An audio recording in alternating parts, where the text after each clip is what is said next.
Vatan Partisi'nin davetiyle önceki gün sonuncusu düzenlenen üretimde atılım için Türkiye-Çin İşbirliği toplantısına Çinli diplomatlar ve çok sayıda Türk iş insanı katıldı.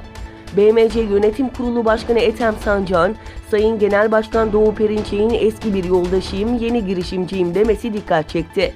Yıldız Holding Yönetim Kurulu Başkanı Murat Ülker, hepimiz Çin'in tarafındayız. Bu çok mühim bir inisiyatif. Mutlaka hava, kara, deniz yollarının gelişmesi ve İpek yolundan böylece istifade etmemiz lazım dedi.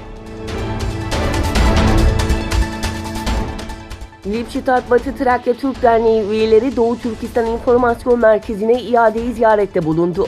Uygur Türklerinin son zamanlardaki maruz kaldıkları Çin zulümleri hakkında bilgi veren ETİK Başkanı Abdülcelil Karakaş, Batı Trakya Türk Derneği üyelerine ziyaretlerinden dolayı teşekkür ederken tüm STK'ları Doğu Türkistan meselesi hakkında işbirliği yapmaya çağırdı.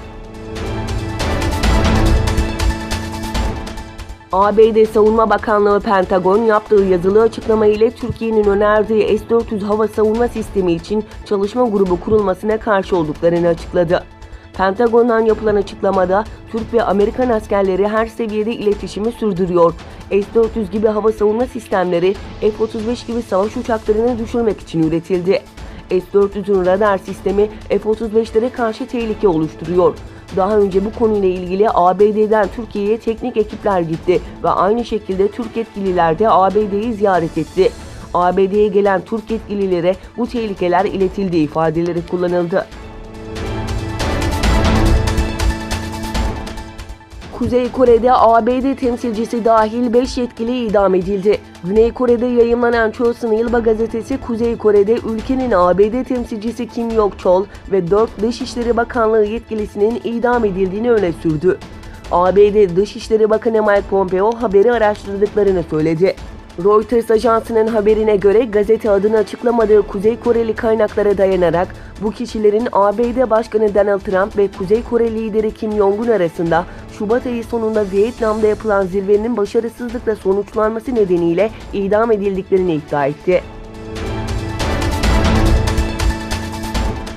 ABD'nin Virginia eyaletine bağlı Virginia Beach kentinde belediye binasında düzenlenen silahlı saldırıda 11 kişi hayatını kaybetti, 6 kişi yaralandı.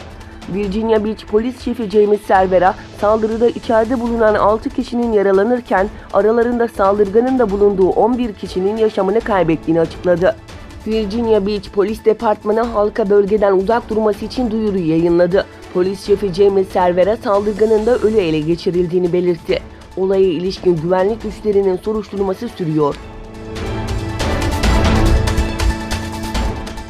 ABD Başkanı Donald Trump, 2020'de yapılacak başkanlık seçimleri için ikinci dönem başkan adaylığını 18 Haziran'da resmen açıklayacağını duyurdu. Trump, 2020'de yeniden başkanlık yarışında olacağını Twitter hesabından ilan etti.